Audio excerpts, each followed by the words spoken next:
Na ba travailler na FCTN 23T. Oh. Non, on travaille na Kagame T. Donc votre cours, vous l'avez formaté depuis ma petit esprit. Vous êtes kabanga. Na makanga mobile na yote. Na ebisa bino baguna bino za baguna ngati. Vous comprenez? Moi j'aime les beaux, les mignons. Bino nde bolingaka batata mikola azalaka na mbongo. Bambana nza ba sevivi, ba shoti. Mais ce qu'on a tellement quand on a un goût, permet na sevivi to shoti, to bobette pardon. Mais ça va qui c'est porque ko simba simba ba konzi balanda bino. Mitagala ya or. Obonio. Jour J-13. Au moment où on doit faire chanter, on a ce qu'on a obimi sango. Bon, c'est facile, peut-être, hein, obimi si pour on a 10 millions de toyebi na biso. Mais est-ce qu'on a le courage, Joanna? Ou bien au 4 parties na yo, au tchera ya yé. Ah oui, mais tu en es capable, au fait. On a une armée numérique mobile, mais il n'y a pas ta pounia.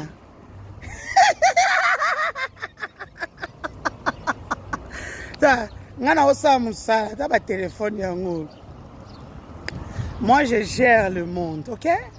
Je gère le monde communicationnel, yaya.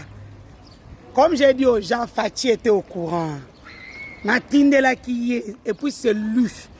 Quand tu veux quand tu peut-être se mettre en mode mouton monaté, il faut taper sur I au-dessus.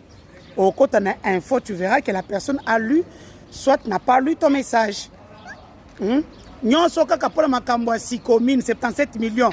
Pona wana Lisette Kabanga na batu no borozongi sambonga bakasayen. So ba province musu bakosenga mbongo te biso to kosenga. Parce que ça mbongo na biso il faut ça banzele pa na biso et to machit katende. Je reviens avec ça avec force et détail. J'ai toutes les audios à moi c'est à Koko Mulongo bo fuka misaki. Lisette Kabanga yo posaka mutu yo on m'a donné sommet. Tu vois que je Koko Mulongo et pour quand moi si non mais vous êtes devenu qui dans ces pays là?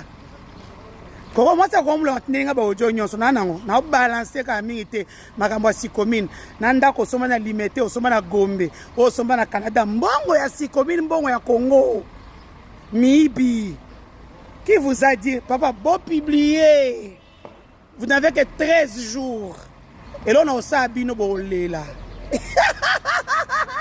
Moussale Salema je gère le monde oh the game. Bon, moi, je soutiens. Bon, regardez ça, ton côté la bino.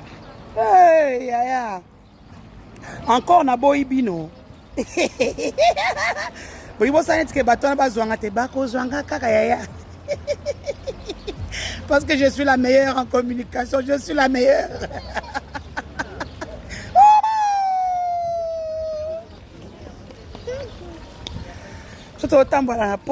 Moi, aujourd'hui, ça fait quand même un petit 17 degrés. Je me promène au calme.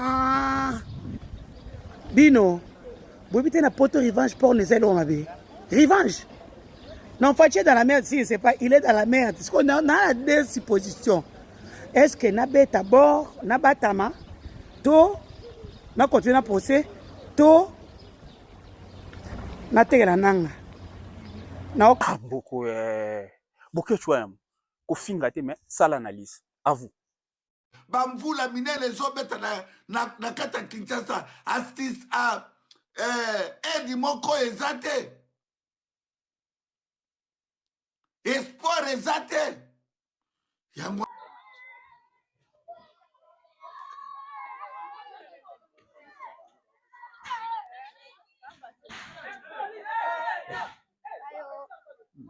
merci.